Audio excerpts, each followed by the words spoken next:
Door hinge adjustment guideline. Lateral adjustment can be adjusted by turning the front screw depth. You may turn clockwise for inward adjustment and anticlockwise for outward adjustment.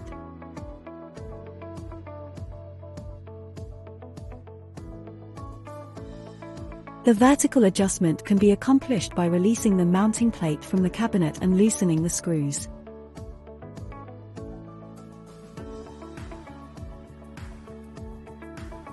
This enables the door to be moved upwards or downwards.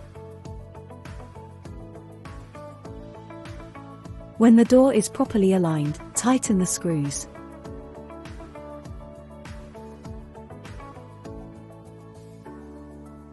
To adjust the gap between the door and cabinet, loosen the hinge screw located at the hinge arm.